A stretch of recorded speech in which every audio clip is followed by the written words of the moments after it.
Screen first.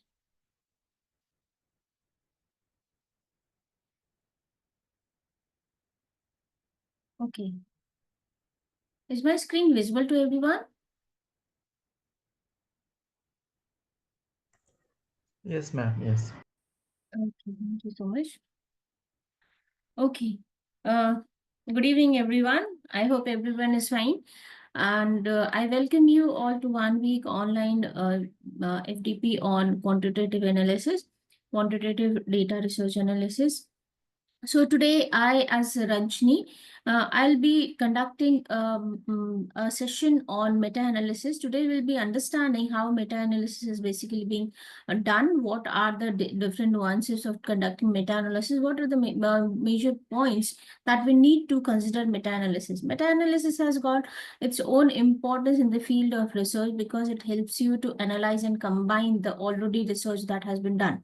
And it helps to understand how the almost 100 200 analysis that has been done around in the academic area, how it actually gives a combined result to, so that we can generalize those results into the market.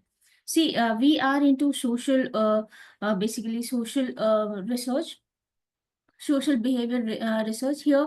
When we do certain kind of research, what happens that almost similar kind of relationship are done into different contexts, different areas, and different kinds of result we actually receive. There are lots of variations in the same analysis, same kind of research. Therefore, meta-analysis help you to understand how and why the differences has occurred between different researches of same area and between the same variables. So in this study, in this session, we will try to understand what is meta-analysis, how meta-analysis can be conducted, what are the different features of it, what are the essential tools that we can use to conduct meta-analysis.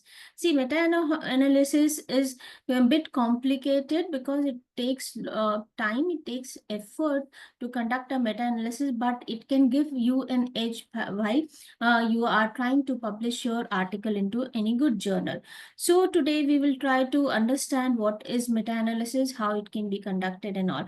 Okay, I hope we could start with this. And one more request, that if the session could be interactive, it will be good for me as well for you all.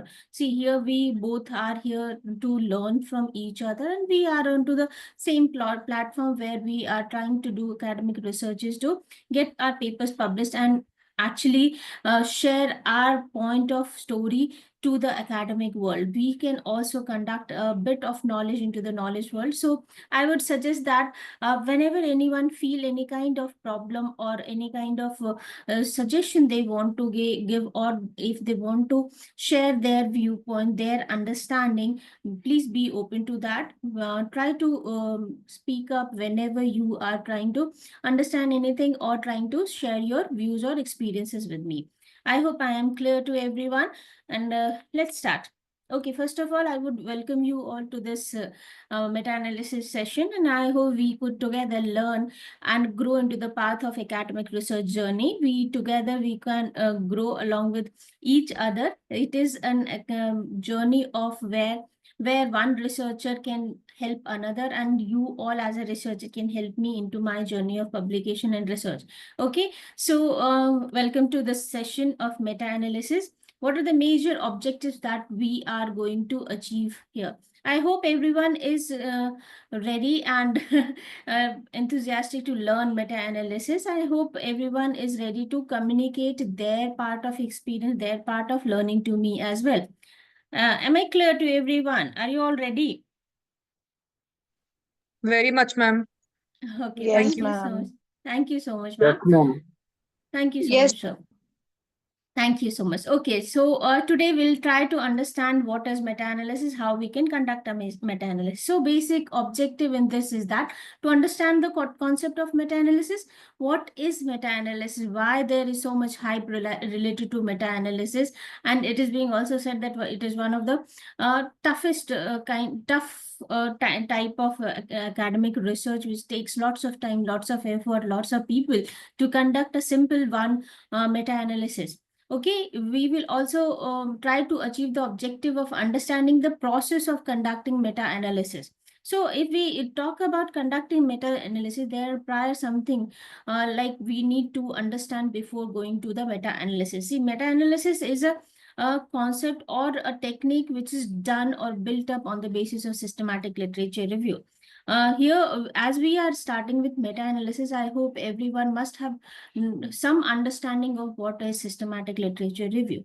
So, as we will start the process of meta-analysis, before that, I will try to give you a brief introduction or understanding of what is systematic literature review, because only after conducting systematic literature review, we can go for meta-analysis, right? So let's start first, what is meta-analysis and how it is important. If we talk about meta-analysis, it is analysis of analysis. Okay, in the simple term, what is meta-analysis? Meta-analysis of analysis of similar type of empirical studies that has been done over a period of time. Okay, like if we talk about meta-analysis, they generally work on the relationship, like a relationship between two variables, how two variables are interrelated to each other, and all the similar studies that has been conducted to understand the relationship between those similar variables that are combined together into meta-analysis, and we try to synthesize the combined effect size using those all the relationship studies. Okay, meta-analysis refers to the statistical synthesis of results from all the series of studies, basically similar series of study. For instance, if we take an example of understanding the impact of attitude, or let's see, take the example of understanding a role of personality on consumer behavior. So personality is one thing, and the another variable is consumer behavior, the relationship between two studies. If we want to conduct meta-analysis, what we will do, we will try to statistically synthesize all the studies that has been done to explore the relationship of personality on consumer behavior, and that will ultimately give you a combined result of how actually personality impact the consumer behavior, whether it impacts or not, right? So what we have seen, if we generally see, there are 100 n numbers of paper that has studied the role of personality into consumer behavior.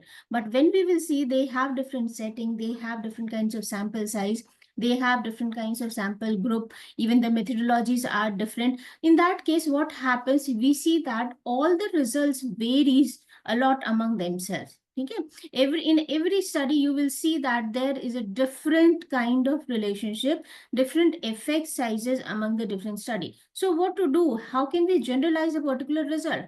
How can we say that yes, the personality has got certain kinds of impact on consumer behavior, but how much amount, what that can be synthesized statistically using meta-analysis technique.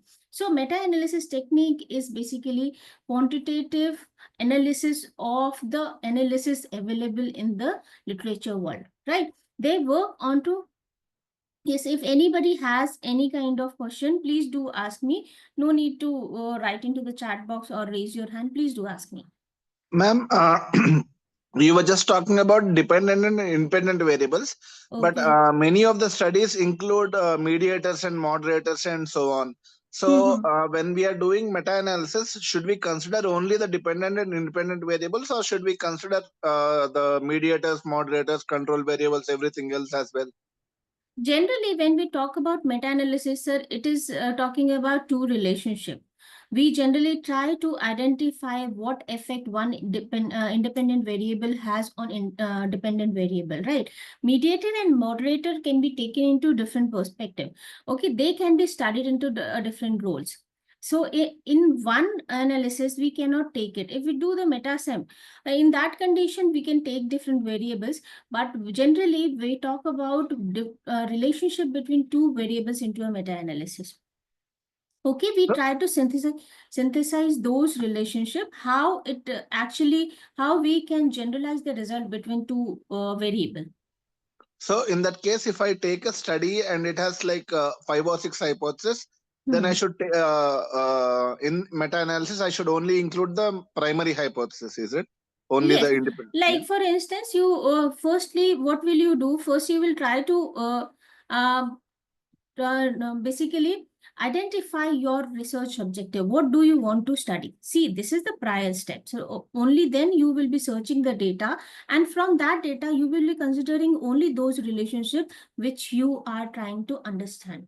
Okay, see, meta-analysis is like a kind of analysis when there is already a lot many research has been done into a particular relationship, and now you want to identify or understand how actually a particular variable is impacting the another variable.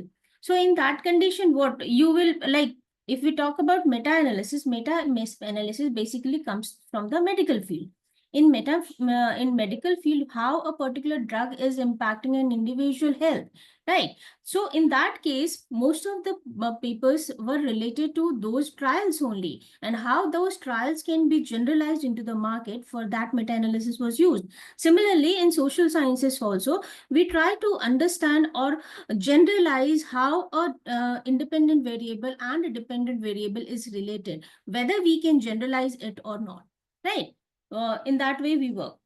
Okay, ma'am. Ma'am, Thank I you. have a question. Actually, I Yes, did ma'am. my research work a few years back, around 7-8 years back. So I'm a layman in all this. Uh, I have just heard the terminologies meta-analysis and bibliometric analysis. What is the Okay, major okay. difference between them? The major difference is, see, both are a type of literature review, okay? But when we Okay. talk about bibliometric analysis talks about the citation analysis, okay? How Okay. the paper has been cited, what number has been cited, what are the co-authors into that, what are the main keywords are into that. It talks about, basically, bibliometric analysis is basically about how a paper or a particular domain has been working into the area. Citation, ranking, authors, co-citation, co-word, like all those things. Whereas meta-analysis is pure quantitative. It works Okay. on the results of the papers, right? Like how the empirical studies has been done and what results has been found. Simple, as I said, if we talk about the role of personality into consumer behavior, there are n numbers of paper, and you will say, see that if we are talking about correlation, all the 10 paper, all the 100 papers, whatever number of paper you are taking, they will be showing different effect Oh, size, that's good. and Right. different levels of correlation. So how we can generalize it? It is very important that in social sciences also, we should be able to generalize the result. We can exactly say how much impact a personality is having on the consumer behavior. For that kind of study, we conduct meta-analysis.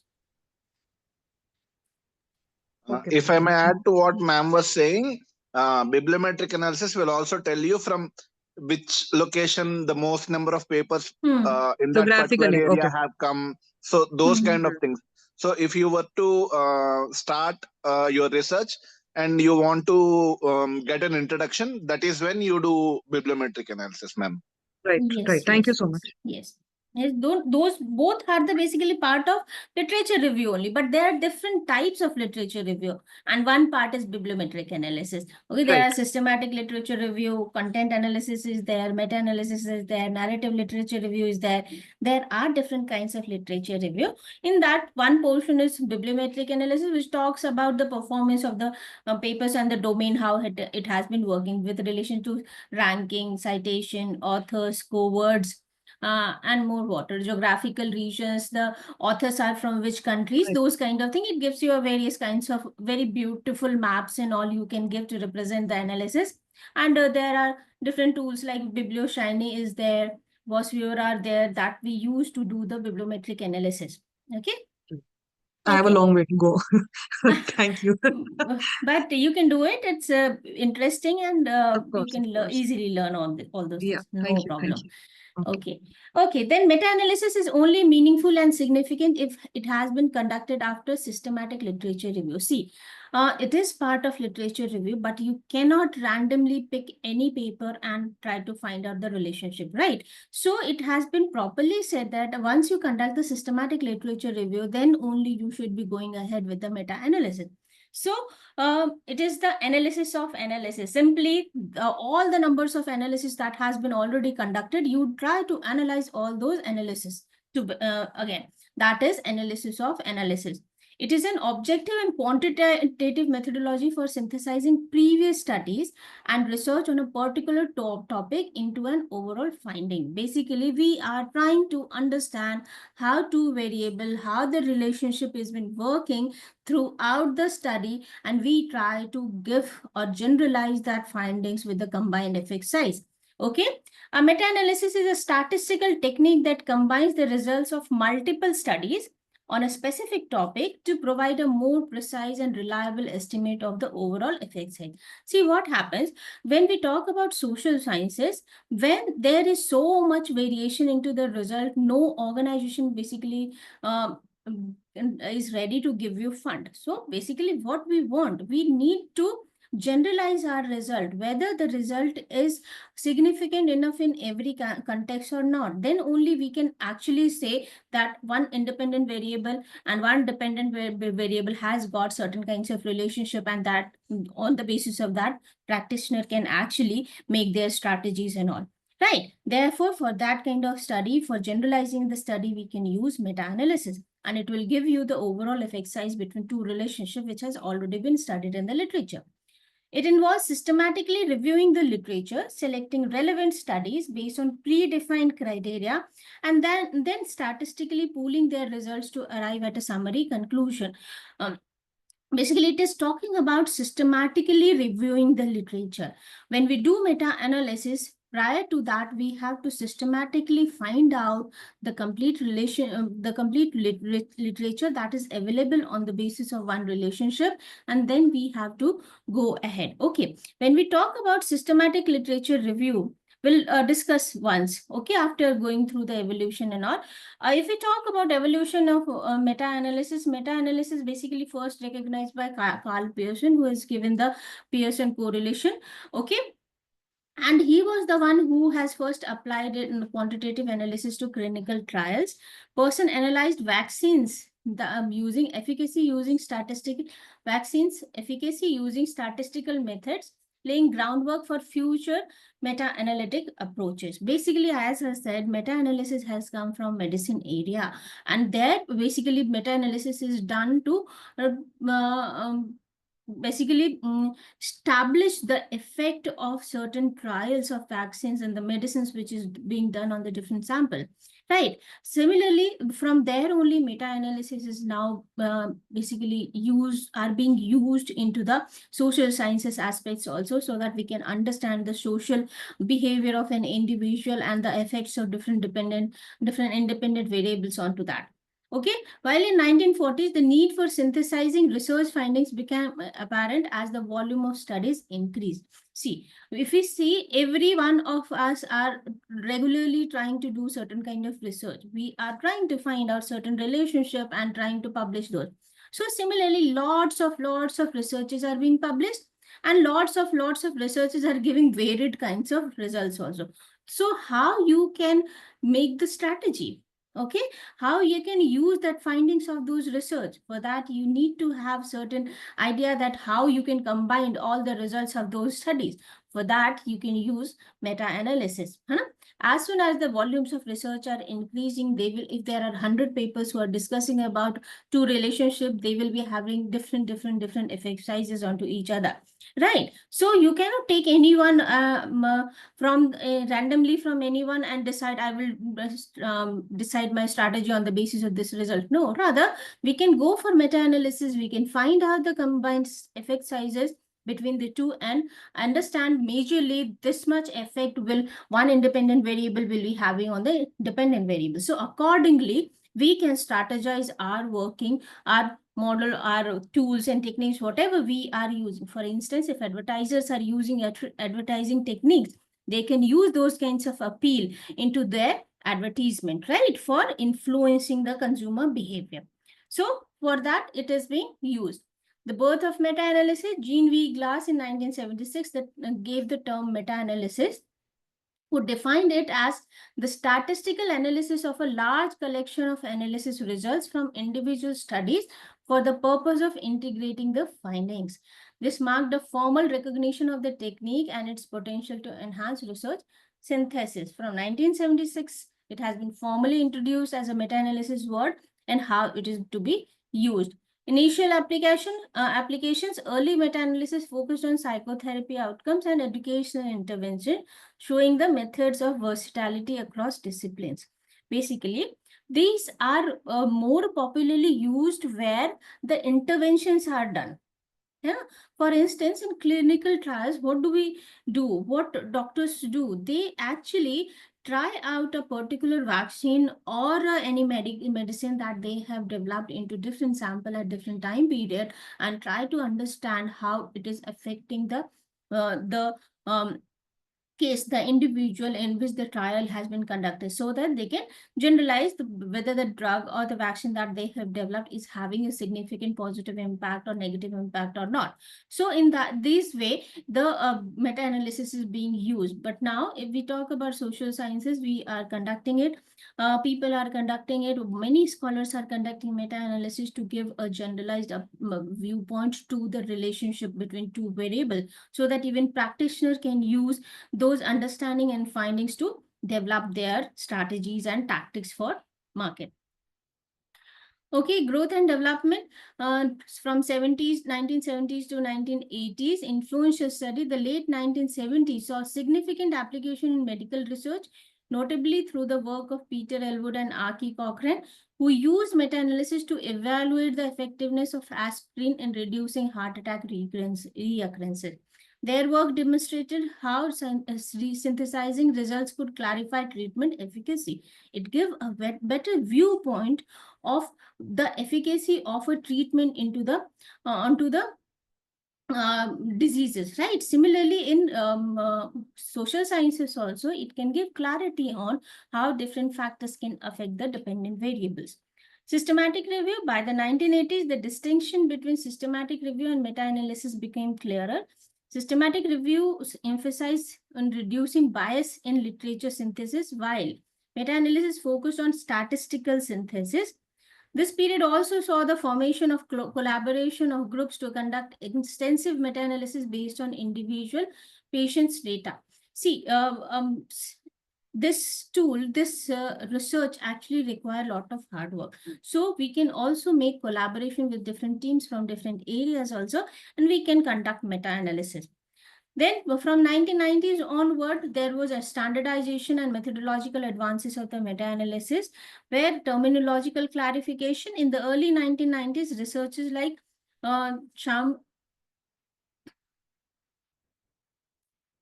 Chalmers and Altman advocated for clearer definition, suggesting that meta-analysis should refer specifically to statistical synthesis, while systematic review encompass broader methodology. Systematic review is about the process of systematically reviewing all the literature available into a particular domain. When we talk systematic review, it is very broad in comparison to meta-analysis. While if we talk about meta-analysis, it is basically the synthesis of the findings of the results. Simply, it is the analysis and findings of all the results which has been done or conducted in the prior literature. Okay. Methodological innovations, advances in statistical techniques, improved meta-analysis rigor. Many of the techniques and tools have evolved. In the earlier time period, everything was calculated manually, like fixed effect and random effect model. Initially, fixed effect model was only conducted. We'll see what is fixed effect model and random effect models and how it helps researchers to account for variability among studies more effectively. See, if we are taking hundreds of different analyses that has been done, obviously all the 100 papers have done into different context, with different samples, with different sample age groups, with different methodological rigor condition, the cultural condition, and various other things. Okay, so what happens? There will be differences into the result among the different studies. So how to consider this variability into the result? That has been removed or better conducted with using the random effects model. Okay, we'll see what it is. Okay.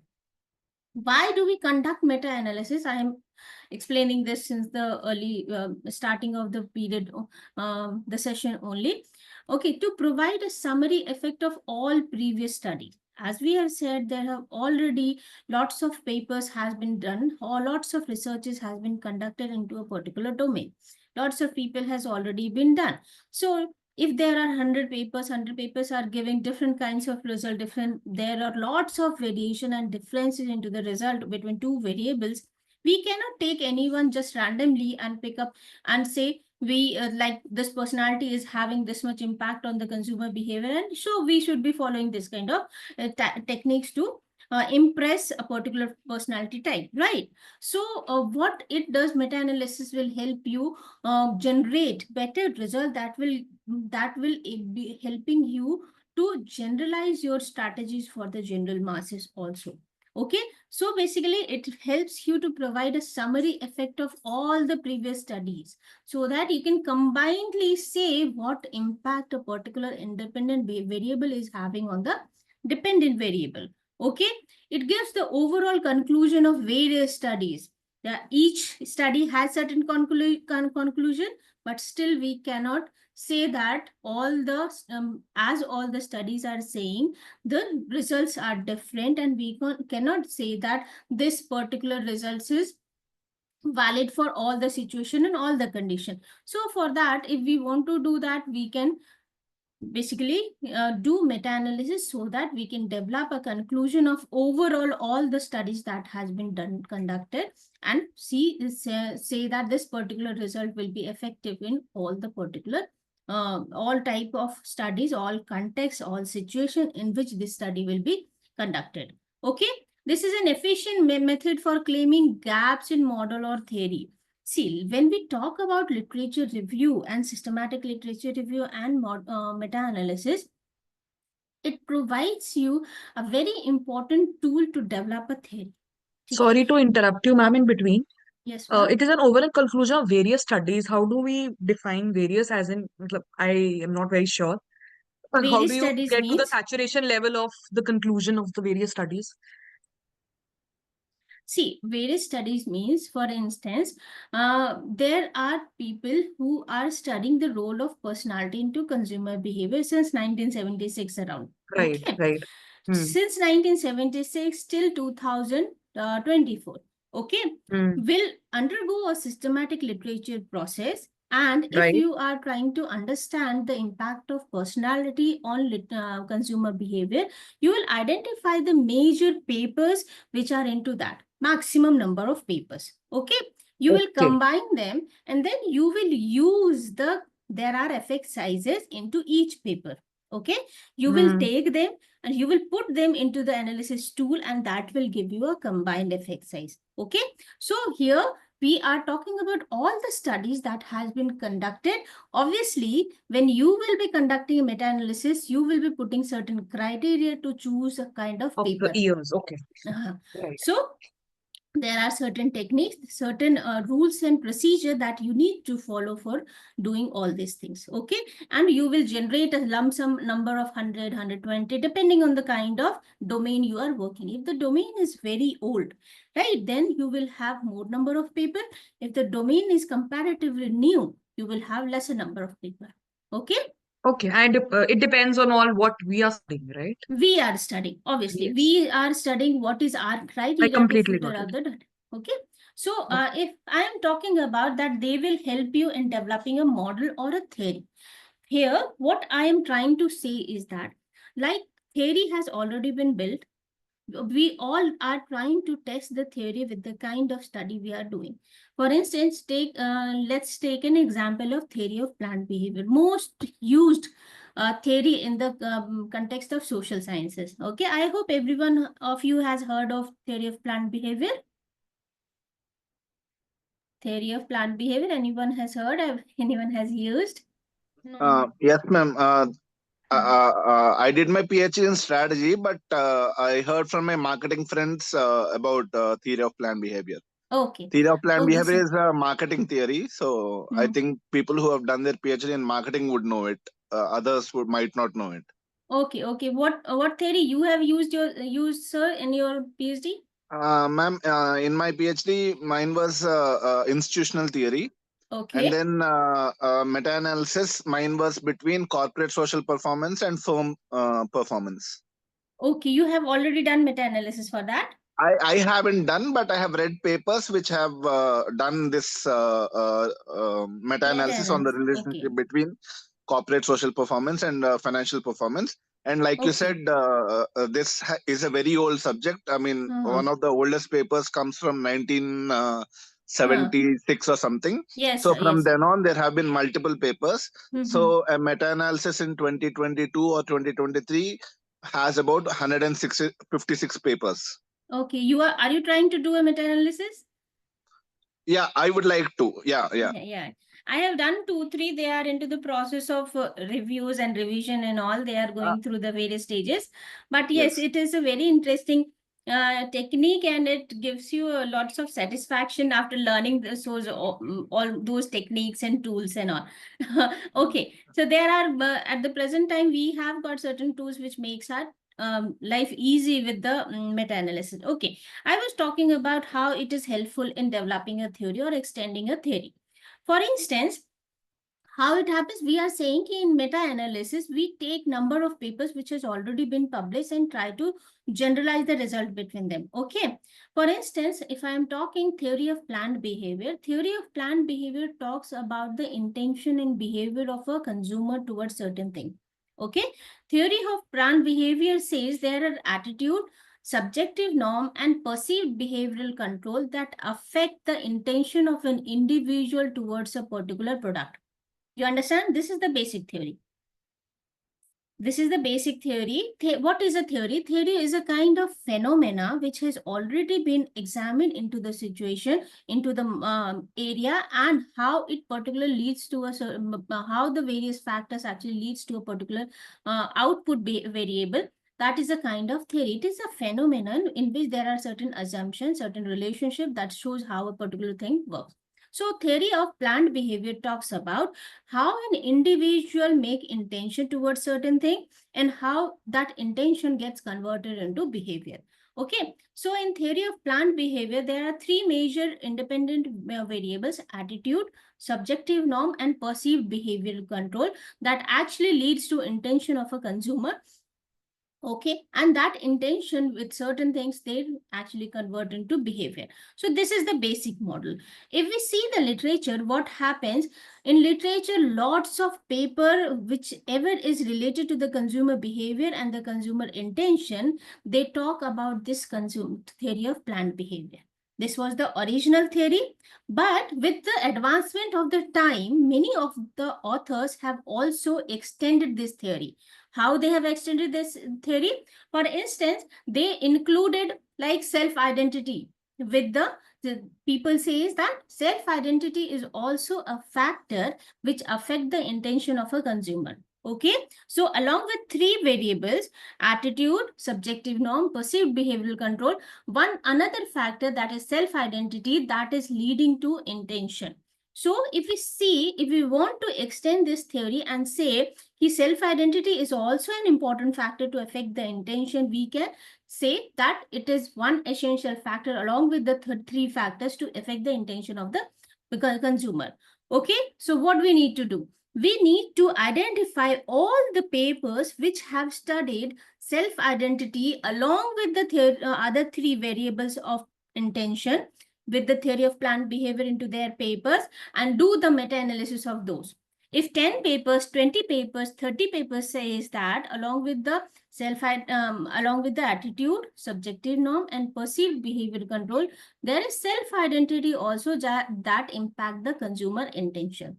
What will happen? You will do the meta-analysis, conduct the analysis, ultimately get the combined result. How much effect that self-identity is having on the consumer intention. If that is significant enough and it is having quite good relationship impact, then we can propose that self-identity is an additional factor which affect the intention of the individual consumer along with the 3 original factors of theory of planned behavior. Okay, and we can propose the extension of the theory. Is it clear what I'm trying to say? Absolutely, ma'am. Okay, see why I'm trying to focus on this, because we as an academician, why we are here, we are trying to develop certain knowledge. Okay, we also want to create certain knowledge from our from my side, from our side. Okay, we all want that after leaving this world, we should have contribution to the knowledge world, isn't it? We, as an academician, we are trying to this only. And theory development is one of the most important part of our knowledge creation. If you develop a theory, obviously your name will be established into the academic world. So I am very fascinated with the concept of theory development, so I focus a lot into this. I hope it is clear to everyone, and I hope everyone will try to develop their own theory with the process of publication and research and along with your academic journey. Okay. So therefore, meta-analysis can act as a tool for theory development. Am I clear? Okay, let's move ahead. Yes, Ma'am, I want to ma'am. ask a question. Yes, ma'am. In the previous section, what was the difference between the conclusion and summary effect of all the previous studies? See, summary effect is what? For that, you need to understand effect size. What is the effect size? Effect size is the value of relationship between two variables, independent and dependent variable. Okay? For instance, you take a correlation effect size. In paper, you have identified the Pearson correlation, and there is a effect size as a 0.712, 0.043. These kinds of things you get now. So that is the relationship effect between independent and the dependent variable. That is one effect size. When you combine all the effect size, when you do the meta-analysis of 10 paper, 20 paper, and you do the analysis, you will get overall combined effect size of including all the 10 papers. That is combined size, effect size. Okay. So basically, ma'am, summary. relationship we study individually and summary we as a combined as a whole. See, I'm saying that we study the relationship which is already available into the literature world. Relationship has already been studied. In meta-analysis, we combine all those relationships. Yes, If we take 10 papers has studied that relationship.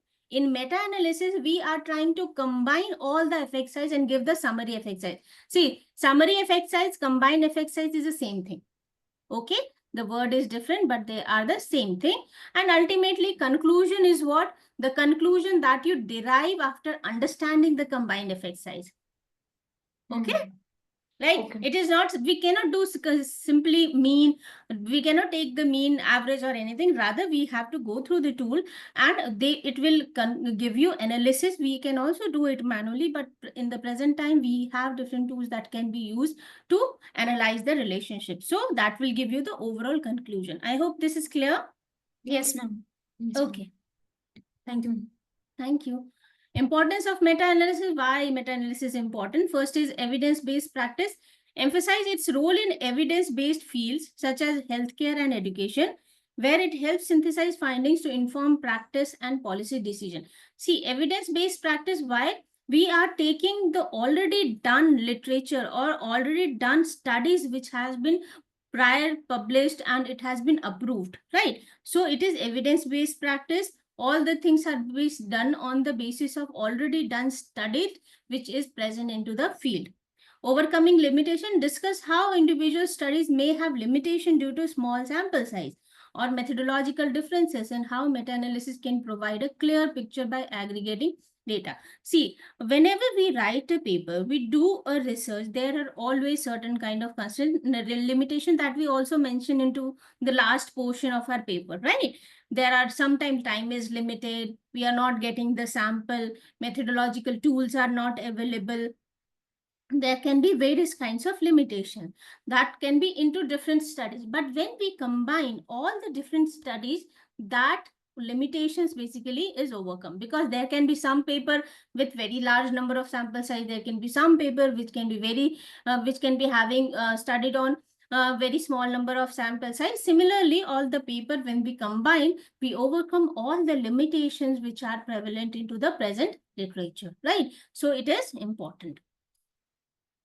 Okay, now meta-analysis process. How we conduct a meta-analysis process. It is quite a long process. Before conducting meta-analysis, the first major step is systematic literature review. Systematic literature review is completely a full domain of literature review, which has got certain processes, and we need to conduct that first, and only after that we can move ahead with the quantitative analysis. Okay, so what is systematic literature review? Systematic literature review is a technique in which we follow certain set procedure and rules so that we can identify those number of papers and the results can be reproducible.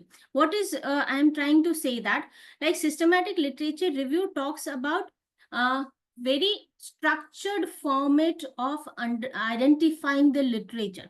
Identifying the literature, what does that mean?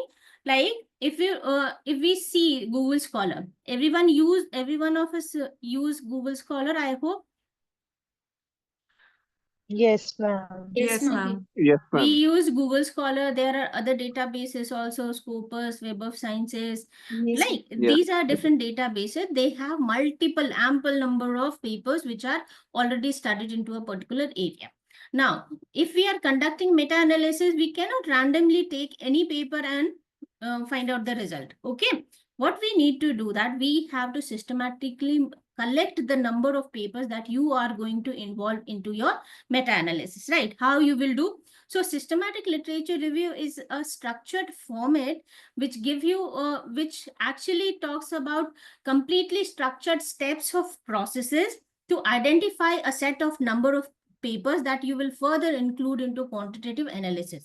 Okay, how will you do that? In this first step is that first you try to identify the major keywords into your area. For instance, if we are taking the example of personality and consumer behavior, let's move ahead with this. Okay, we are trying to understand how personality impact consumer behavior. So you will start with, first you will try to understand the search strategy, how you will come to the major number of papers that you are going to quantitatively analyze. I hope I am clear. Am I not I am not confusing you all, no?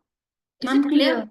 Yes, Huh. ma'am. Yeah. Okay, so first we will decide the search keywords for searching the literature. Okay, first thing is that we will go through, go to Google Scholar, simply put your impact of consumer personality on consumer behavior, write down that, and you will get certain number of papers. Okay, just briefly do the pre-review of all the literature that is coming out and try to identify what are the names that has been used for personality and consumer behavior that will act as your keywords. Okay, when you identify the major keywords of your domain, what you will do, you will use those keywords into major databases that you are going to use. Databases are Scopus, Web of Science, and many a times we can also use Google Scholar. There are EBSCO, Process, and there are different databases that you need to do. Make sure you always use more than one database, because reviewer give you lots of questions regarding to this. Okay, so choose two databases, put your search keywords into those databases and try to generate the result. Once you will search the result, you will see that there are if the domain is new, like you will get 200 300 papers. If like you will get personality and consumer behavior, this is quite old, so it will generate you results into 2000 3000 like that. Okay, then put your criteria into that. What kind of criteria you want, like peer-reviewed journals should be there, or if you want to do high quality analysis, put A or A star kind of journals only. Okay, then English in language, you can also put the date. Okay, if you have seen that there has been a systematic literature review which has been done in the earlier portion of the literature, you can go with the latest trend, like put the date from 2010 to 2024. Okay, these are the various criteria, and that filter will give you a certain number of result. Okay, you will download that CSV file and see, try to merge all the results from Scopus and Web of Science into one.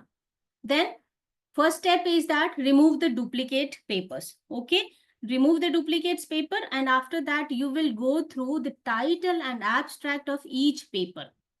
You understand? This is the first step of screening. You go through the title and abstract of each paper and try to understand whether the paper has discussed about the role of personality on consumer behavior or not. If the paper has discussed about that, keep it. If they have not discussed it, remove it and make a note of everything that you are conducting. In systematic literature review, every step that you are conducting, that is explained in a detailed way, because that is the major point. Systematic literature review says that the process should be such conducted so that the result can be reproducible. If anybody else of your area read that paper and try to conduct that research, they should be able to get same number of papers into the findings. Am I clear? Yes, ma'am. Yes, ma'am. Okay. Once you see the Ma'am, yes, ma'am, yes. it will be helpful, but if you please show all these things practically, that will be helpful for me. I think so. Okay, after completing the slides, I'll try to do that. Okay. But Okay. systematic literature review is a whole different segment that takes some certain time. I'm just trying to briefly give you an understanding of how we conduct the systematic literature review. Okay. Actually, Once ma'am, I'm confused about the selecting the keywords that you have said that you have to how first you select will the see keywords. when you Yeah. see selecting the keyword is a process. Keyword is what? The major synonyms that are being used of your domain. For example, you study what kind of paper? Which domain is yours? Education, ma'am. Education. Okay. Education. And what are you trying to study? Say how How the learning effects on achievement, like this. okay, learning ethics on achievement. To show Yeah. when you go through the literature, when you go through the papers, is there any paper which learning ethics are explained or used into a different terminology? Or they are taken as learning ethics only? You must have gone through 4 or 5 papers, no? Yeah. Whenever we go through what I said, go to Google Scholar, write your title, what do you want to do? You will get 10 pages or 20 pages, right? Go through those papers briefly and try to understand the name, the word that you are using, how they are being used into the literature. Like I said, personality. Okay. Personality and consumer behavior. I will go through the papers and see how personality is being defined into different papers. Sometimes personality is taken as personality. Sometimes personality is divided into different types of personality: agreeableness, effectiveness, humility, and various other things. There are parameters of personality. So we will take all those words as keyword. You understand? Right, ma'am. Yes. All those words as a keyword, so that we can get comprehensive search. Okay. So that we should not leave any paper which is related to that study. I'm trying to say that. Okay, once you do the search, you generate a CSV file. What do you do? First step is remove the duplicate papers. Go into Excel sheet, put the conditional formatting. You will get the duplicates and remove those duplicates. This is the first step. After that, you see the title of the paper and the abstract of the paper, so that you can have basic understanding whether the paper is discussing about your variable or not, whether the paper is discussing the role of personality into consumer behavior or not. If they are studying about that, keep that paper. If they are not studying about that, remove that paper. Okay, because you have Okay. got 2000, 3000 paper. You have to bring it down. You cannot do analysis with 2000 and 3000 paper. That will be very big. It is not like that you cannot do, but it is very hectic to do that. Okay, so we generally, by screening out, by putting the filter, we try to reduce the number of paper to the minimum, so that we can conduct the analysis easily. Okay. Okay, Okay. after filtering on the basis of abstract and the title, then we get some number of papers. Then we go for full paper search. Okay, we analyze the full paper critically and try to understand whether that paper has given the effect size of your relationship or not. Okay, this is systematic literature review. Till now, you have to conduct. We don't have to go for content analysis. Now we will go for quantitative analysis. Okay, you will, in systematic literature review, now you have got all those papers, maybe 100, 200, 500, 600 papers, who are discussing the result between the personality and the consumer behavior, and they are giving the effect size of those paper into your into their paper. For instance, we are taking correlation as a effect size. So all those paper, take all those paper which has explained the correlation factor between the two variables and keep it for your analysis. This is the portion of systematic literature review. I hope I am clear till now. Yes, ma'am. But Oh. how can we do that? But through there is a software that we can do all these things, ma'am. No, for till this now, we have to do it manually. We have to go through each paper manually. Yes, obviously, now there are AI tools that you can use to find out the crux of the paper. But generally, we do it manually so that we can understand how paper has evolved. Okay. Okay, but ma'am, that is very hectic now that we have to study the 200, 300 papers Yes, at a yes, time. it Then is hectic. it is- I said yeah. in the starting only, but whenever you want to understand a domain, sir, we need to go through all these things. Then only you will be expert, no, into that particular area. If AI will do, Yeah. you will get the only crux. And that Okay. that doesn't make a person expert. Right, Ultimately, ma'am. we have to work. Okay.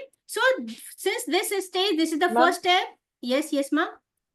Ma'am, what could be the minimum number of papers we can take in consideration? Like, is See, there any see, minimum if to maximum? I wanted to know. okay. Maximum could not be a limit, but yeah, minimum I wanted. Minimum is 2. Okay, but we should Okay. not be going with the 2. There, see, whatever we do into the paper, na, we have to have certain literature justification. What does that mean? Like if you are taking 2 papers to conduct the meta-analysis, you have to justify it with the literature. Ki this paper by this author, which has been published into this particular very good journal, they have conducted meta-analysis using 2 papers. Okay, whatever you do, we need to justify it with the prior literature. Okay, we can do, there are papers with 2 papers, there are papers with 10 papers, there are papers with 12 papers, there are papers with 100 plus papers. Okay, try to have So, around ma'am, 100. we can take already done meta-analysis also and then do meta-analysis on that. Can we do it? Please repeat again, ma'am. I Ma'am, missed this. I am saying, I am saying, can we take already done No, meta-analysis no, papers? No, ma'am. no, Okay. no, Okay. because it has already been published. What is novel into you, your study? Whenever we are trying to do research, we are trying to publish a paper, there is very important question, what new you are doing, how it is going to impact the academic world as well as the practitioner world. We have seen an implication area into the paper, we have seen, no? And that is the Yes, most ma'am. important part of our paper. We have to have novelty. If there is already meta-analysis done, you can, what you can do, you can see the different relationship. You can take the different timeline. Okay, if like some paper has done meta-analysis till 2010, you can do it after that if you get quite a good number of paper. Okay. All right, ma'am. Understood. Okay.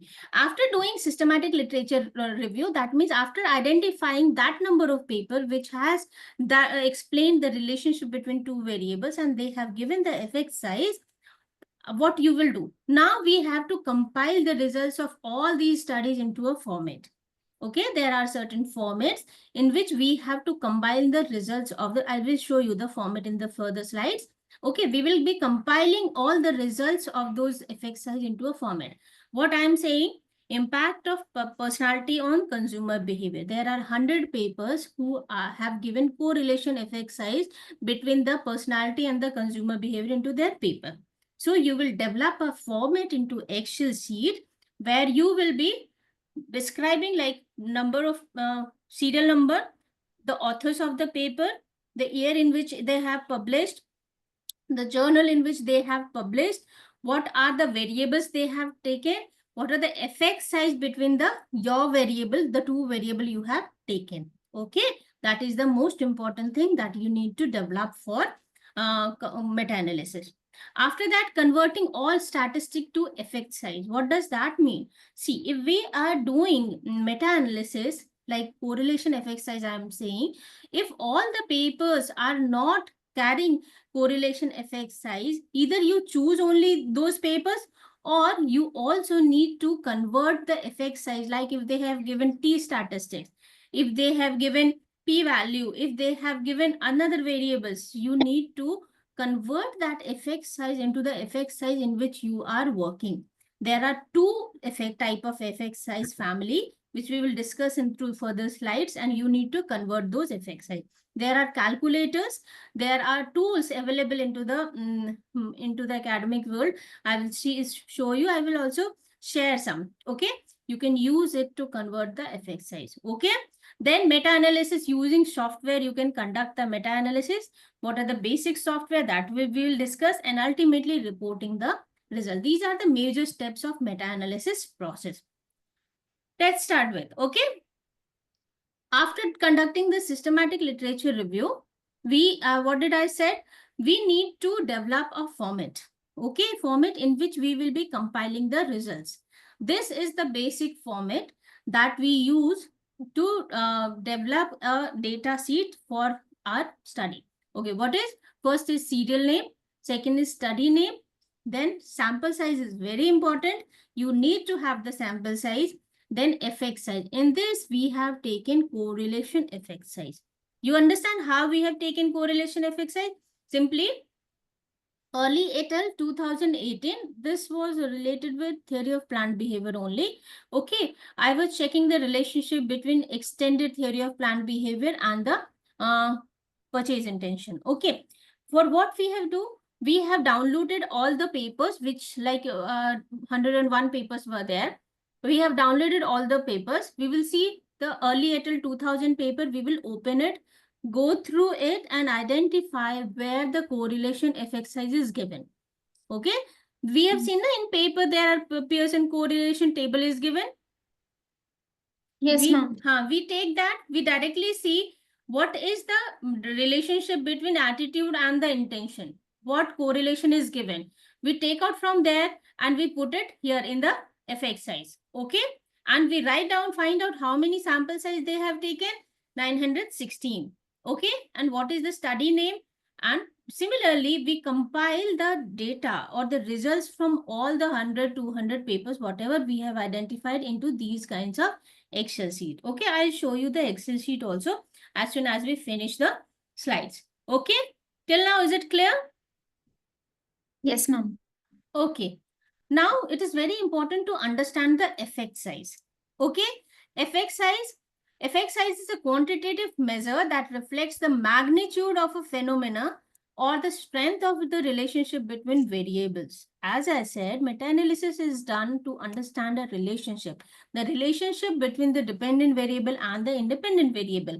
So effect size is the basically how much two relationship is strong enough. Okay, what is the strength and the direction of the relationship?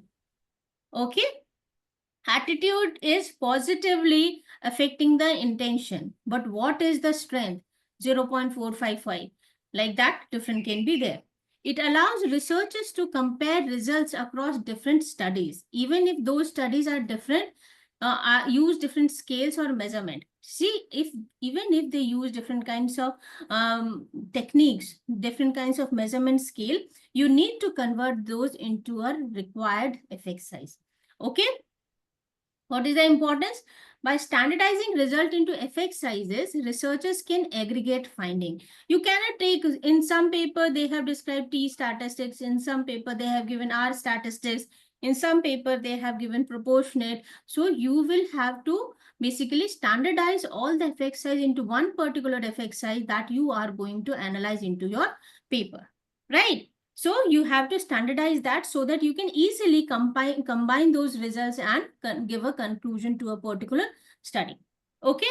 Then type of... Excuse me, Yes, me, sir. ma'am. Yes, sir. In the basic regression equation y equals mx plus c, can m be the effect size? Just a second. Repeat, please. We have the basic regression equation y equals mx plus c, right? Mm-hmm. So in that, can m be the effect size? Effect size is basically the mean differences between the groups, the correlation between the groups. We have given different effect sizes that are being used. I understand. So let's say in my example, let's say corporate social performance equals 0.34 into firm performance plus error term. So Okay. that 0.34, can that be Yes, the yes. effect size? Yes. Yeah, that's what I wanted to know. Yeah, thank you. Okay, standardized mean difference. If we are taking any study which is between comparison of two groups, in that we take standardized mean difference as the effect size. Cohen's d is used, a specific type of standard mean difference that quantifies the difference between two means in terms of standard deviation. It is useful for determining how large an effect is in practical terms. Basically, it shows the degree of relationship between two variables. A Cohen's d family is talks about whenever you are trying to basically understand the relationship between the variables of two different groups. Okay, whereas correlation coefficient R, it is used to measure the strength and direction of a linear relationship between two variables. These can also be converted into effect size. These are basically used as D family and the R family are two families of effect sizes which are basically used to understand the meta-analysis and derive the combined effect sizes for all the study. Okay, converting all statistics to effect size, what do we do? Choose the appropriate effect size metric. First, you need to understand what effect size you are going to use. On the basis of that, only you will be identifying the studies. Okay, depending on the type of data and research questions, select the most suitable effect size metrics. For example, use Cohen's d for comparing means between two groups. If you are dealing with studies related to different groups, two groups, in that case, Cohen's d is used. There are tools. There are certain advanced Excel sheets which actually helps you to calculate the standard effect size also. That I will also give you. Okay. Use Pearson R for examining the relationship between continuous variable. Whenever there is continuous variable and you're trying to identify the relationship between two variable, in that case, we use Pearson R. Calculate effect size. Step 3 is calculate effect size. For each study, apply the appropriate formula to convert raw statistics into effect size. There are formulas for these, which I can provide you after the study.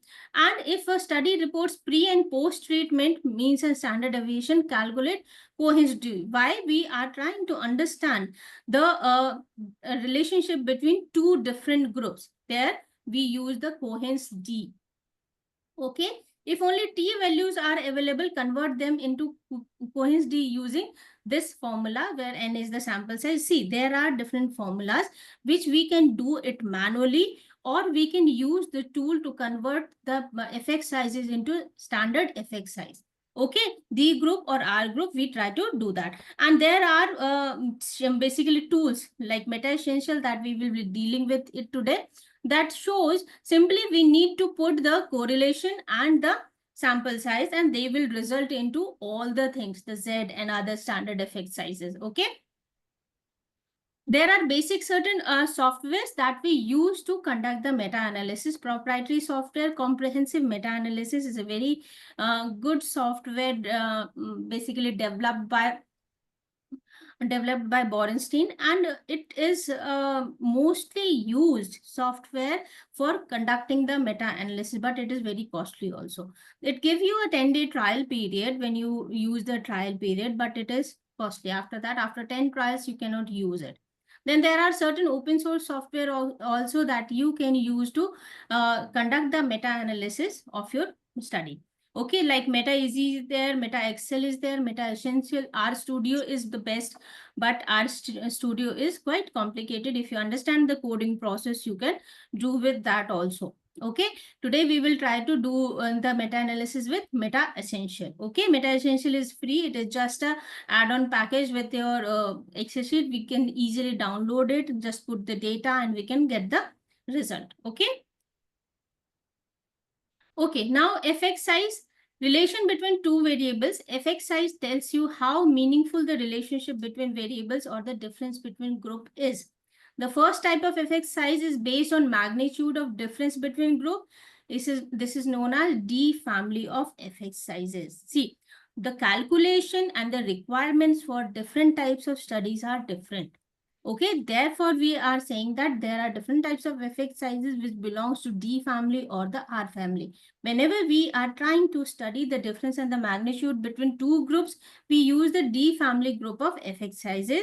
And the second type of effect size is the measure of association or the variance accounted for by two or more variables, which is known as the R family of effect sizes. In social sciences, maximally R family sizes correlation is mostly used for studying the meta-analysis. See, meta-analysis is not much evolved into social sciences. So generally, majorly, R family of effect sizes are used. Okay. For example, a t-test produces the effect size D, while a correlation coefficient produces the effect size R. Okay. Summary effect is what? It is the combined effect size generated from the analysis of multiple studies, as I have already explained. Okay, now I am talking about, as I was talking about, there are two different types of model, two types of effects we generate on the basis of kind of model, fixed effect model and random effect model. Yeah, does anybody have idea on this? Anyone?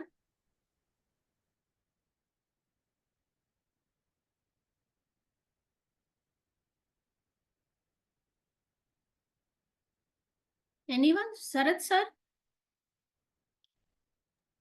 You have read, no? Yeah, I've actually done this, but it's been quite a long time that I've actually, I finished my PhD about 4 years ago, and from then on, I've only been teaching. I completely slipping my mind. Okay. I'm trying to remember the Whatever terms, you, but whatever you say, see, sometimes the other people's also say, na, so talk, only I am talking, that is not good. Even I should be able to learn from you all. yes, ma'am. Yeah, Yes, I'm sir. trying to remember, but Anyone who has studied somewhere? Not me. Don't worry, you'll be prepared into the next FDP, huh? Okay, when we run the model, when we do the meta-analysis, there are two types of model analysis. Okay, one is fixed effect model, other is random effect model. What does fixed effect model says? Says like it assumes that most of the study has been done into same setting. Okay. For instance, if we talk about a clinical trial happening into a particular hospital, into a particular department, what will happen there? There will be the same department, same environmental condition, same methodology, but the sample will be changing. Okay. When we attribute differences between effect sizes of different studies only on the basis of differences in sample sizes, sampling error, that is known as fixed effect model. Simple meaning, the condition, the situation, and the context in which all the studies has been conducted is same. There is no change into that. Only sample is changing. Sampling differences are occurring. In that situation, we use the fixed effect model. Understand? So this is fixed effect model, where in a fixed effect model, it is assumed that all differences between effect sizes observed in different studies are only due to sampling error. In other words, it is assumed that there is no heterogeneity. There is no variability. From where does the variability comes? The context, the situation in which the things are working. So when there is no changes in the context situation, the error is only coming, or the differences is only coming due to sampling changes. That is known as fixed effect model. Second is random effect model. In social sciences, it is pre-assumed that all the model works into random effect model. Okay, we check that when we run the model into meta-analysis tool, we take it as random effect model. What is random effect model? It is assumed that there is heterogeneity. Heterogeneity means there is variability. A random effect model assumes that there is not one true effect size, but rather a distribution of effect sizes that varies across the study in the meta-analysis, and that the observed effect sizes are influenced by both sampling error and other sources of variation or heterogeneity.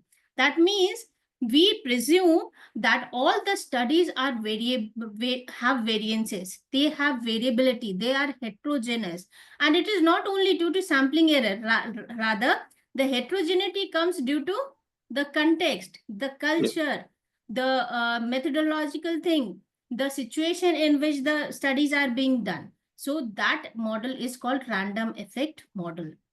Is it clear? Yes, ma'am. Yes, I remember now. Yes. Okay. Yes, ma'am. Okay, let's move ahead. Ma'am, Okay. Yes, ma'am. ma'am, which model is more prevalent, a random or a fixed? Random. Yes, because fixed is not Huh. always possible. Yes. So by default, we use random Assume. only. It has been suggested also we should be using random only. In literature, the authors, they have suggested that the random effect model should be used only. Okay. Now heterogeneity. Heterogeneity refers to the degree of variation or inconsistency among the effect sizes in a meta-analysis. Why there is variation? Why there is differences? If the heterogeneity is very high, we have to understand what is the factor that is leading to the heterogeneity.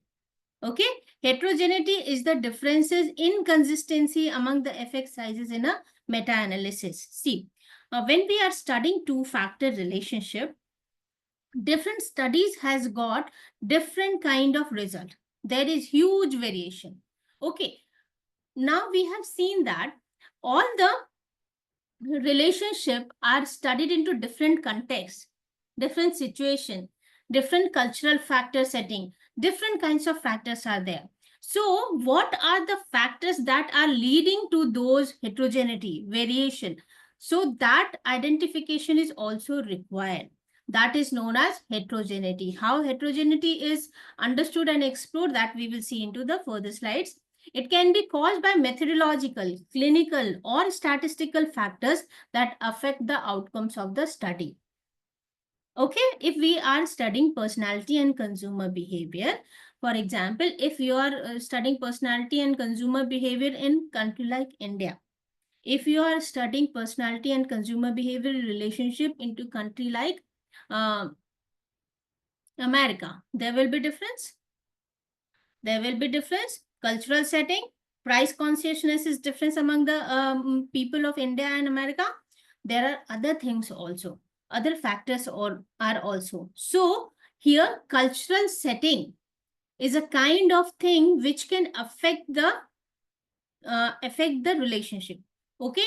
So inconsistency in the result between the study done in India and the study done in America is due to what? The cultural setting. So the methodological हो सकता है, clinical हो सकता है, along with that statistical factors also हो सकते हैं, that actually leads to the heterogeneity or the variations between the effect sizes. Okay, so to understand that variation, heterogeneity is done, heterogeneity test is also done. That is called as moderation analysis. We also try to find out moderators into this, which is being conducted with the help of subgroup analysis and the meta regression also, that we will understand further into the slide. Heterogeneity can be studied by using graphical methods such as forest plot or funnel plots. Basically, forest plot or funnel plot is the major output of this study of meta-analysis, okay? Or by using quantitative methods such as the Q statistic, I-squared statistic, or the tau squared statistic. These are the basic statistics which comes into the results of the meta-analysis, and that shows the heterogeneity into the studies. Okay, this is the heterogeneity, the variability in between the results. That is heterogeneity. I hope heterogeneity is clear. Ma'am, I have a question. When we are taking different papers during the selection of the papers, can we consider both primary data and secondary data analysis papers, or should they be homogeneous? Only primary data should be one kind of meta-analysis, and secondary data should be another kind of. Homogeneous kind of, the homogeneity is important. Okay. The methodological So techniques they have we used. cannot compare primary and secondary data into one Yes. No, meta-analysis. we cannot do that. Okay, okay. Okay, you can have subsections. You can, if you want to divide two studies into one studies, in that way you can do. Okay, okay. But rather than that, I might as well have two papers instead of one, right? It's better to go for two different studies. Yes, yes. Okay. Okay, so okay, then prediction interval. I hope heterogeneity is clear how we identified. We'll see into the further slides also. Prediction interval. A prediction interval is defined as the interval within which the effect size of a new study will fall. If this study was selected at random from the same population of the study already included into the meta-analysis, therefore, they see the result, the output of meta-analysis is a forest plot. In the forest plot, when they give the combined effect size, they also give a prediction interval. That prediction interval says when there is 95% confidence interval, it says in future, any study, 95% of studies will fall into that prediction interval. Okay. So this is prediction interval. Prediction interval reflects the uncertainty we expect in the summary effect if a new study is included into the meta-analysis. Prediction interval shall be reportedly routinely alongside the summary effect size and 95% confidence interval. See, when we do the meta-analysis, we do it at the level of 95% confidence interval. At that point, they give the summary effect along with the prediction interval that shows in future 95% of study being conducted will fall into this particular prediction interval. You will understand as we see the forest plot. Okay.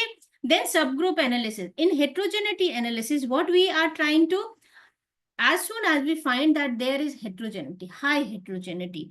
Now the another thing is that why that heterogeneity is coming into the study. What can be the reason? As we have seen into the earlier slide, that heterogeneity can come due to statistical factor, methodological factor, other contextual factors also that is affecting the differences into the different papers. Okay. For instance, there are two papers who are talking about personality, impact of personality on consumer behavior. Different context is one thing. Another, sample size. Sample size is different, or sample, the target sample is different. Okay. In one study, they have taken student. In one study, they have taken professionals. Okay. They will have a different kind of findings. So that kind of statistical or methodological differences can also cause heterogeneity. So once we identify the combined effect size, and if it also shows that there is huge heterogeneity, our next role is that to identify why that heterogeneity is coming. What is the reason why that there is so much variability? See, we are giving the combined effect size. Along with that, we also have to give justification why there was so much variation among the different studies. What were the reasons? Okay, so that the practitioner can strategize much better. So next stage is to understand those factors which are affecting the results of the study, and that moderator analysis can be of two types. Subgroup analysis and meta-regression is also there. Both are the moderator analysis, but subgroup analysis is said when you are using categorical variable as the moderator. For example, you are taking gender proportion as the variable, moderating variable. Like for instance, in one study, there were female proportion were higher. Female people were more. In other study, there were men were more in number. So does they were having any impact on the study? So this is a kind of categorical variable. Another is you can take the continuous variable also. For instance, age group. The base age group, the mean age group that has been taken by a different study, that is continuous. In that case, the moderator analysis will be called as meta-regression. Okay.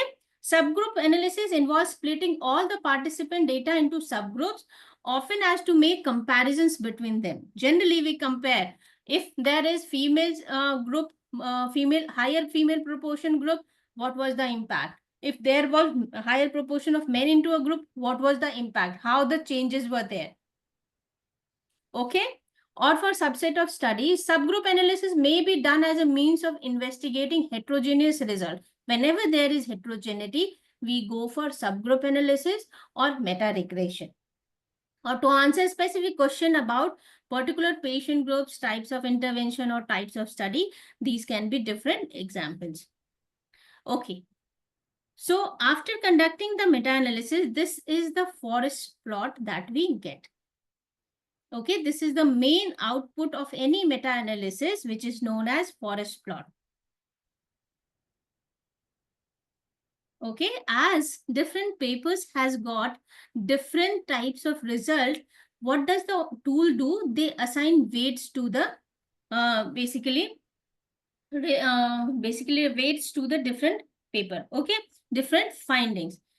We can see that these are the individual, one is the individual paper, these are the individual papers, and these are the results of individual paper, which is showing their effect size is here, 2 point something. Okay, and this is the confidence interval. Okay, sorry. This is these broad lines, this shows the confidence interval. Okay, here are positive, here are negative. Okay, these are similarly the effect sizes of all the different groups. Okay, all the different papers, their effect size, their confidence interval. As we see this, and this near group green round color, this shows the combined effect size of all the 12 papers. You understand? And the black portion on the side of this green round shape is the confidence interval of basically effect size, combined effect size that we have got. Okay. Sorry Yes. for interruption, ma'am. Yes, What sir. does the negative value portrays? Negative value says when there is, for instance, you are doing the R family analysis and there is impact of willingness to pay on green consumer. Okay. It says that is there, the effect is negative. Okay. Minus 0.453. So here, this is the minus negative portion. This is the positive portion. Effect size can come into positive and negative also, no?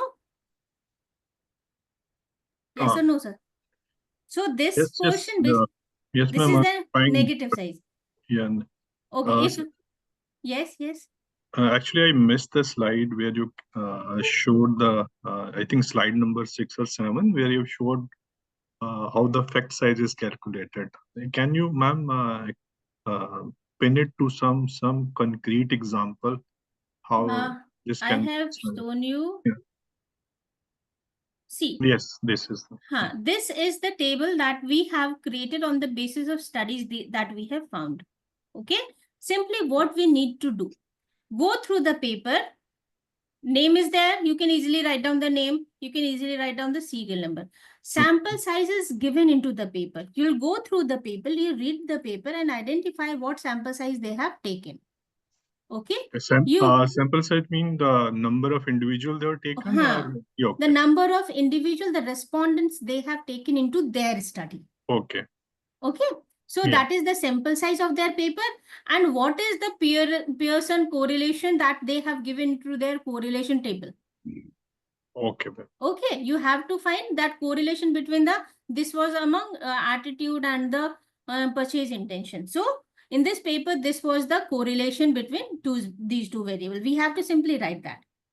Okay, thank you, ma'am. So, sorry for interruptions. No issue, sir. No issue. Here are all the positive correlations, no, but there is no negative. There can be negative also. Okay. Yeah. When there will be negative, the forest plot will show this region. Okay.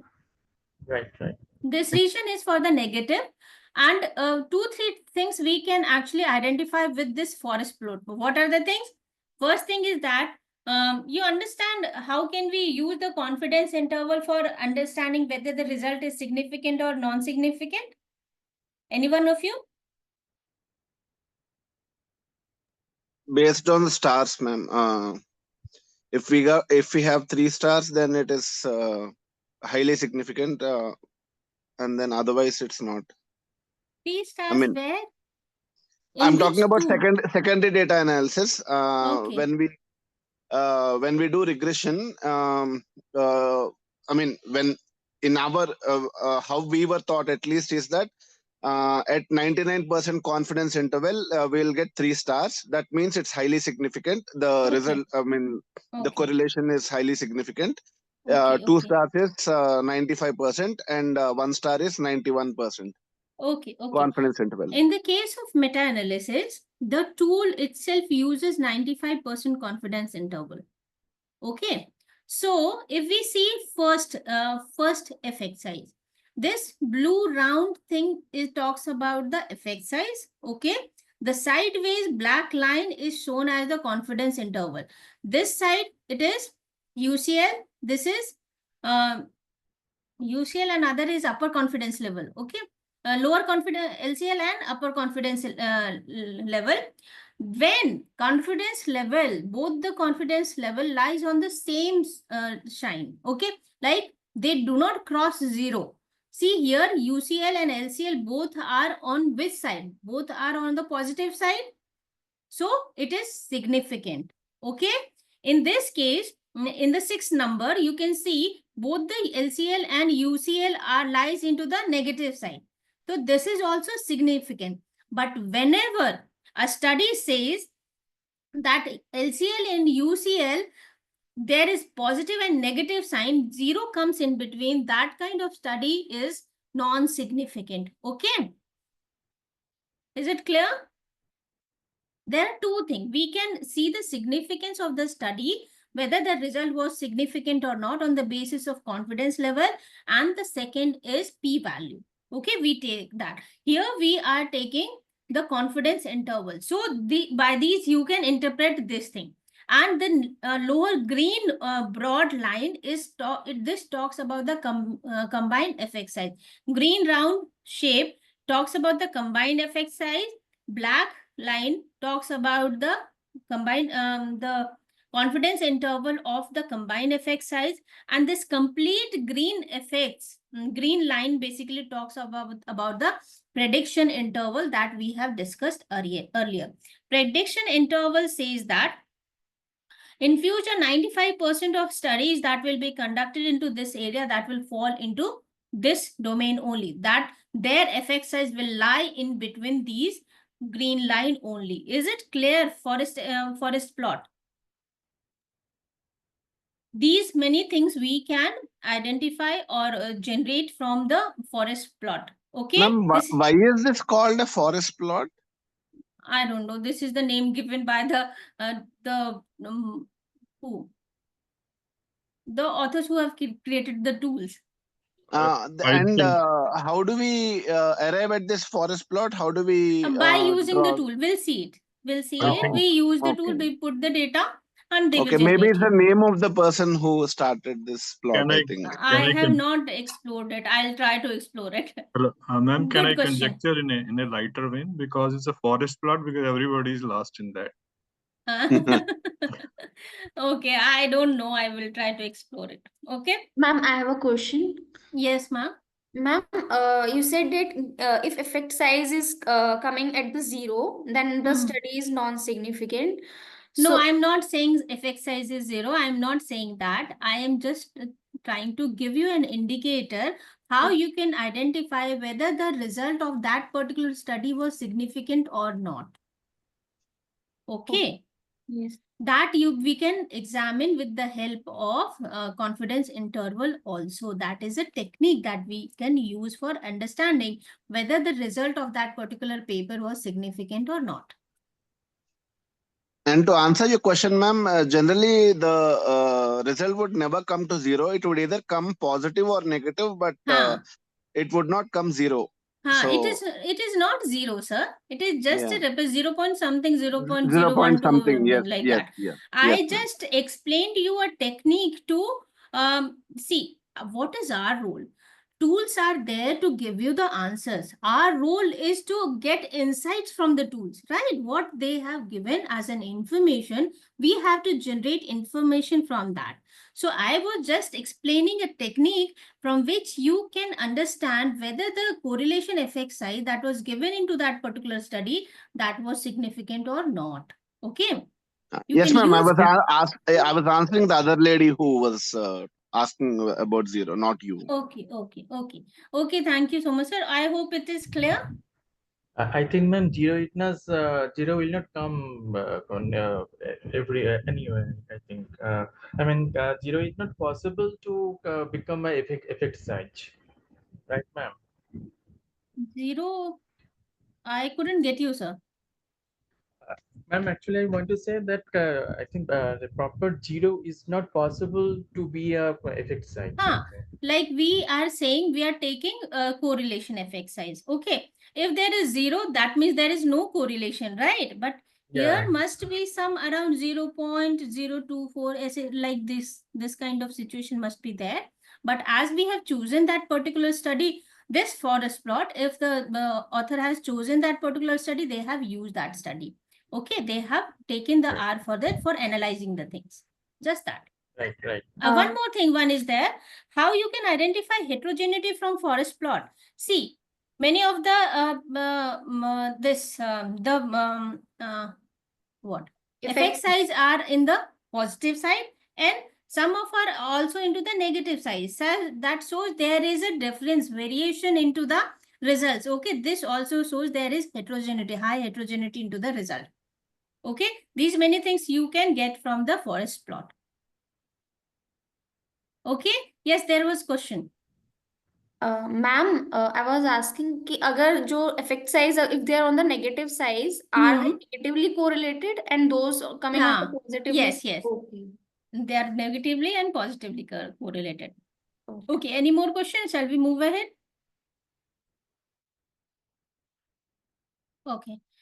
Then there are certain assumptions that we need to take care while we are conducting meta-analysis. An effect is precisely defined as an independent as well as a dependent variables are defined, and all studies in the meta-analysis are empirical studies of that effect. See, we have to clearly define the effect prior to conducting the studies, what effect size you are going to use. Okay, like if we are using correlation effect size, in the starting only, we have to clearly identify, we have to mention that we are going to use this effect size, and on the basis of that only we select the papers, whether that paper has used those correlation effect size or not.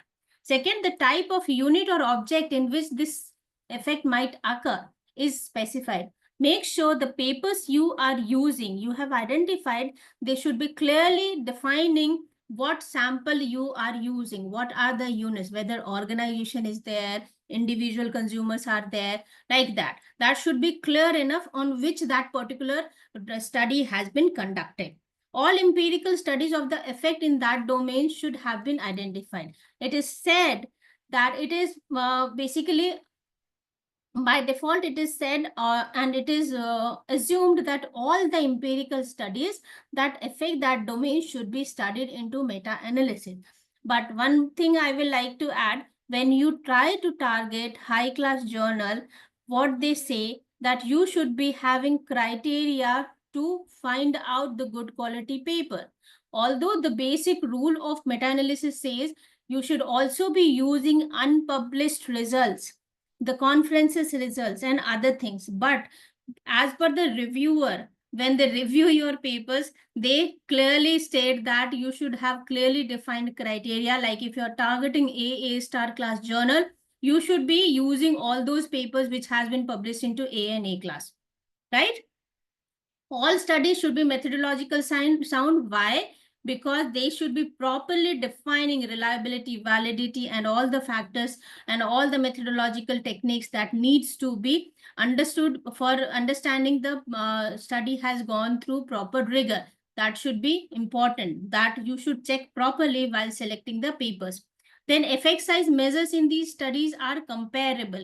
Make sure you take only those papers which are comparable. You cannot take papers in which results cannot be compared. Like you cannot take some papers are from the Cohen's d group, some papers are from the correlation R group family. So you have to decide this earlier, and on the basis of this, you need to conduct the meta-analysis.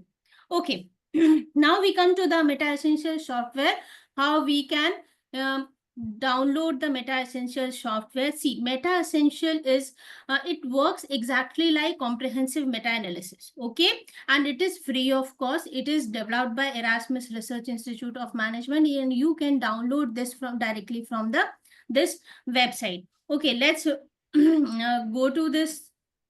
If everyone is having their laptop with yourself, you can directly download the thing. So we shall, thank you for the slides. Let's move to the practical aspects of the meta-analysis. Okay, shall we move ahead?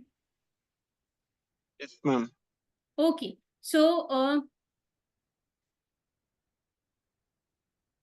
let's try to find out Meta Essential tool. Everyone? Meta Essential download, we can write down.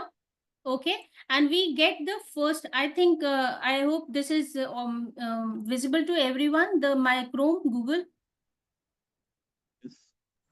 Yes, ma'am. Yes, no. So we, as soon as we write Meta Essential download, we get the first result of Erasmus Research Institute of Management. They have beautifully presented everything related to the Meta Essential tool, how Meta Essential can be used to conduct meta-analysis, how the results can be interpreted, what are the different things that are being used. This is very beautifully given. If you all have laptop, please try to download this right now. Okay, this is the web page where you can go and download the this tool, Meta Essential tool. It is very simple tool that you can easily use for conducting the meta analysis. Okay, so this is the website. I hope everyone could get it. I hope Yes. everyone is trying to do it.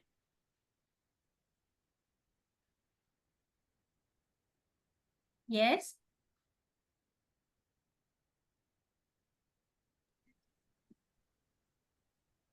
Okay, when we use this meta-analysis, only thing is that whenever you use this tool, try to refer this particular paper. Try to cite this paper. It is important, as they have given this tool free of cost, and it is very easy to assess it, easy to conduct it. So just you need to please cite this reference paper for conducting and using this meta-analysis in your paper. Okay, this is the Meta Essential workbook for meta-analysis. You can download it from here.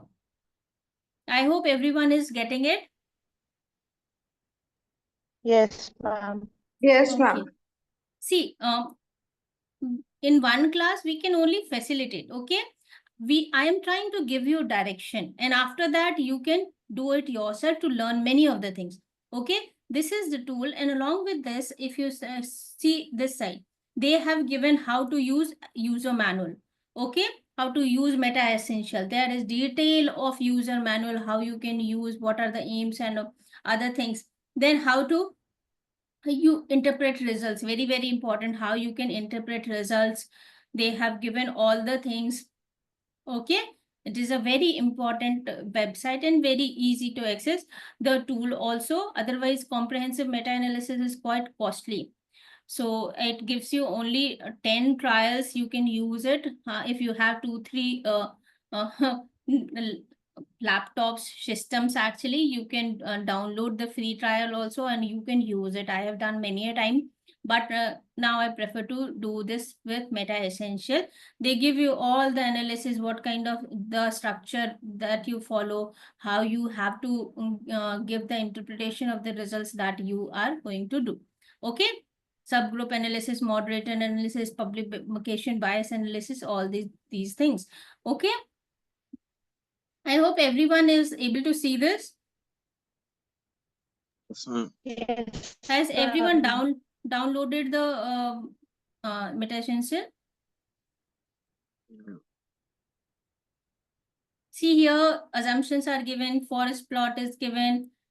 Okay, how you interpret the forest plot, what are the things, okay? Prediction interval, model, subgroup analysis, everything is given in detail. Please go through this in detail wise. You will be able to understand how to interpret the result and how to conduct it. See, in subgroup analysis, positive and negative, it divides the result into two different groups, and they give the subgroup AA, like we'll see into the paper. If you have downloaded the thing, we can go through. This is the meta essential. Okay. As soon as you will open the meta essential, I'll show you. Okay, this is Meta Essential. This many things you will get when you will be downloading the Meta Essential tool from the website. I hope everyone has downloaded it. Yes or no? Yes, ma'am. Actually, I have downloaded it from mobile, but it's not opening the 1.5 hours because the Zoom is the full screen. Na? That's why we have to refrain Okay, from. don't worry.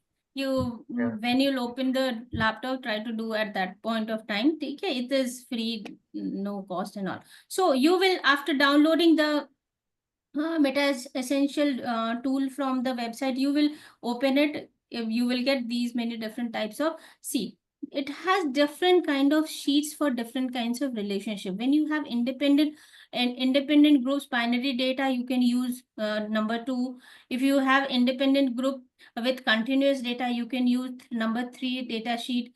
Okay, when you have differences between dependent groups, continuous data, you can use this one.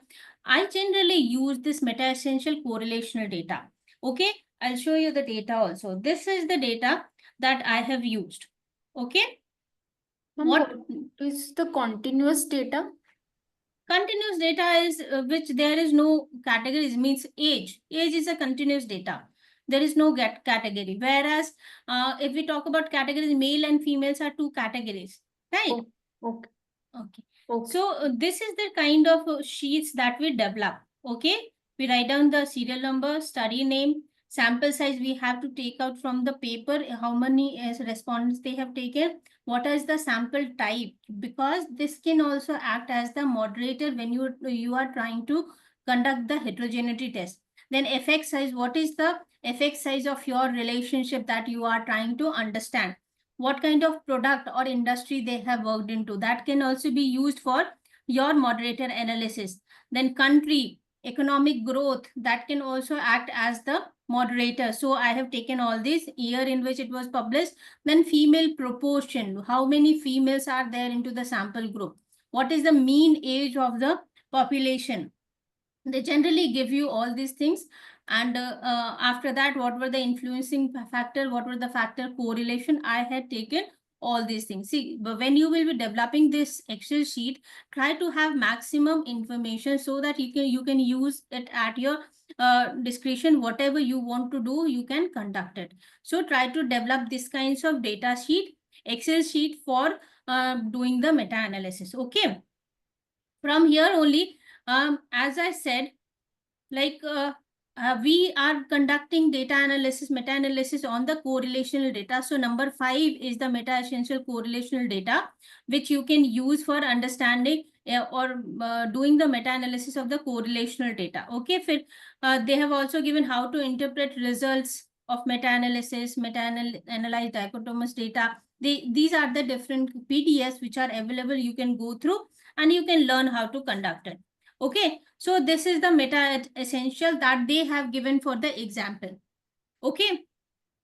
In what do we do into the meta analysis? So simple, this is the correlation data. Please, everyone is with me only. I'll explain you with the example only. Yes, ma'am. Yes. Okay. Please be focused. See what? This is the correlational data set. Is anyone trying to say something?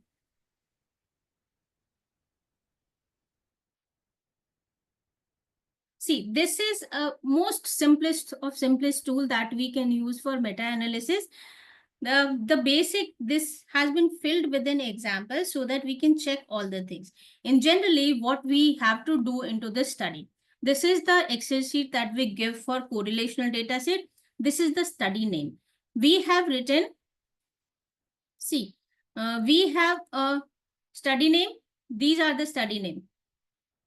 Okay, Early et al. 2018, Shu et al., Shreen et al., Nam et al., Ram Balak and Govind, and various other things. This is the name of the study. So first we put the study name into this column. Study name is there. Everyone is able to see the study name. We just Yes, ma'am. Yes, we ma'am, cop yes. we copy from the data sheet and we just paste it over here. Okay. Then what we need to give? We need to give correlation and the number of subject. Number of subject is the sample size. We take correlation data. We take correlation data from our table. Correlation data is effect size. We simply copy this and put it here into the correlation data. Okay. Then number of subject, the number of respondents that the studies are having. For instance, this is the number of sample size. Okay. We simply select it and we put it into here, number of subject size. Okay. And after that, it does the all the calculation. You simply have to put no running, no exploring, no analyzing, nothing. You simply put all these things and they will subgroup and moderator analysis is done later on. This is the example. I want to explain you other things. Therefore, I am not changing it. Okay. As soon as you will put this data, study name, correlation name, and number of subject, it will generate the result. What result? Forest plot. First result will be this forest plot. Okay. Forest plot is at this side. You understand? Okay. For is here what we need to see, meta-analysis model. What I had explained, by default random effect model size is given. See model, and we can also change it, but generally random effect model is only used. So it is random effect model and confidence interval is 95%. Okay. Then we come down, we see the correlation, combined effect size is 0.79. This is important. This is the combined interval. Okay. Then confidence interval, lower level and upper level, and prediction interval is lower level and upper level. We can also see here. Okay. Confidence interval we can see it is into the positive side only, and prediction interval is from negative to positive side. This shows the prediction interval. Okay. So we have seen combined effect size. Then we see the heterogeneity. Now we need to see the heterogeneity. See, Q statistic is not majorly used nowadays. I-square is used for understanding the heterogeneity. I-square is what? 99.32%. That is very, very high. So this I-square shows that there is huge heterogeneity. Now, if there is heterogeneity, what we need to do? We need to conduct moderator analysis.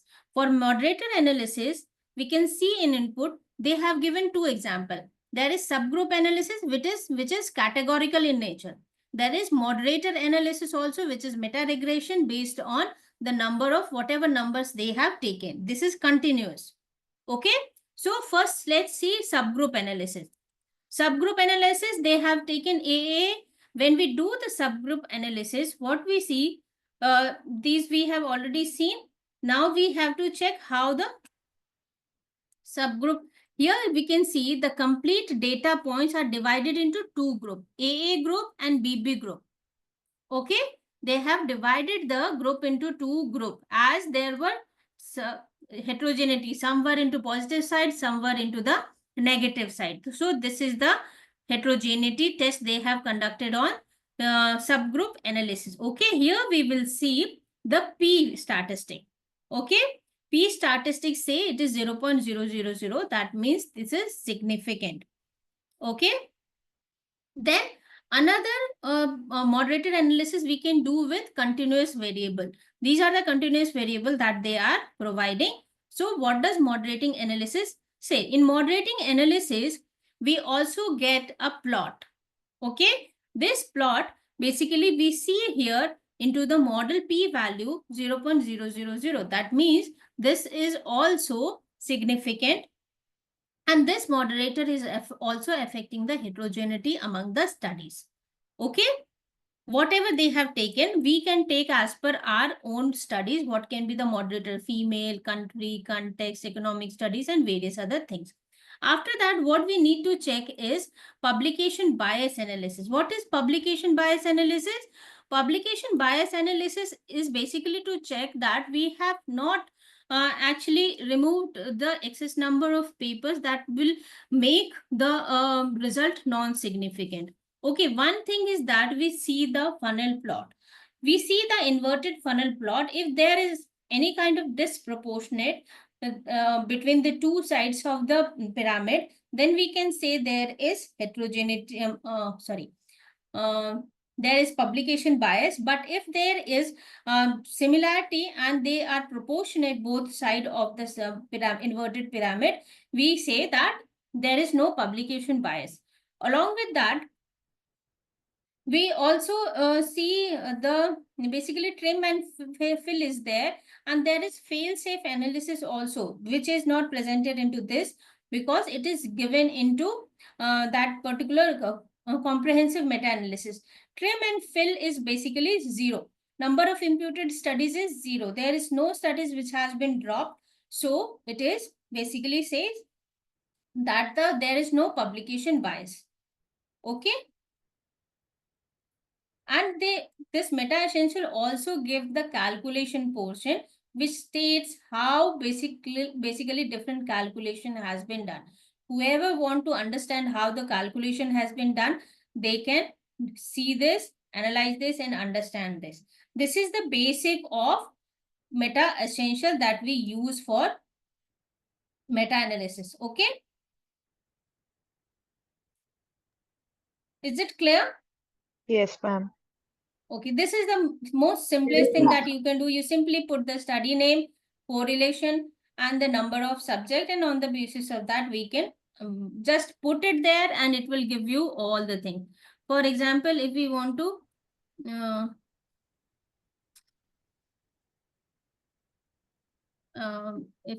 remove it, we'll have to remove it differently, then it will take time. So you can simply just, if you have downloaded, I will send you a small data for your analysis and you can put it and do it. Okay. Ma'am, in place of correlation as a variable, what are other parameters or variable can be taken? Effect size, for effect size. For effect size. You can take these variable like proportion can be taken, mean size can be taken, correlation R is taken. These are the things, and I will send you some paper that will give you a basic understanding of all these things. In social sciences, majorly we use correlation and all. Thank you, ma'am. Sir, if I may, if you have such questions, just go through a few meta-analysis papers that are in your subject area and just follow what they have done. Basically, we have to go back to the literature, how they have done it, and it keeps on actually evolving. Many of the studies are coming up day by day, and we need to follow those things. We have to actually develop our paper as per the literature, as the literature is suggesting also. No, that is the most important thing. We have to follow the literature. Just, ma'am, I was wondering if some variable which is very important, for example, we follow the Western methodology and context, is some variable is very local and that is missing from the whole environment. So how that can be mitigated, the risk can be mitigated in Indian studies? In the case of meta-analysis? Yes, ma'am. For example, I'm involved in the taxation studies. Okay. We'll find very few papers regarding tax studies in Indian context. We'll actually find most of the papers from the Western context. And they have a very different cultural values as well as other values. Yes. So I want to replicate in our studies, and generally we have seen we found very contradictory results. If something is positive there, we find negative. So can we in some way ameliorate? We add more variable which are more suitable to our context, and how this can be done, ma'am? See, basically, as when we try to publish a paper, they always want something, anything new can be done only on the justification of the literature. There are two important things that we can do. we can go through the literatures. If literature is not there, another thing is find some experts into that area. Okay, and there are other tools also, like for finding out the new variables which are mostly effective. There are papers which use total interpretive modeling technique, which gives you the most effective variable into a particular context, which what does the researcher do? They take the help of the experts into their area. The expert can better give you what are the most important factor, and on the using those factors, you can develop your own models using the variables which is prevalent into your area. We use total interpretive structural modeling. Okay, in that, what we do, we try to identify the major factor which is affecting a certain situation. In that what we do, we actually contact the expert persons into those areas. They will give you a list of variables, and we do certain kinds of techniques are involved into there, and we can evolve our own model for further testing into different context. Thank you, ma'am. So thank you. You can go through certain TISM paper, TISM papers. Yes. It will give you a guideline. Okay, thank you, ma'am. Thank you so much. Okay, thank you so much. I hope I could have made certain impact in your learning journey. I am done till here. Thank you so much. Is there any question you can ask me? And I Thank hope you, I could Thank impart some kind of learning. Thank you so much. Thank you so much. Thank you, Amanji? Ma'am, this meta-analysis of workshop Excel is available on the site, no? Yes. Okay, so we have to in case of preparing this data sheet, that we have to put all those data through that Excel sheet, I think. Yes, we have to put these data into that Excel sheet, and it will automatically run. Okay. Okay. Okay. Thank you, Amanji, ma'am. thank you so much. Yes.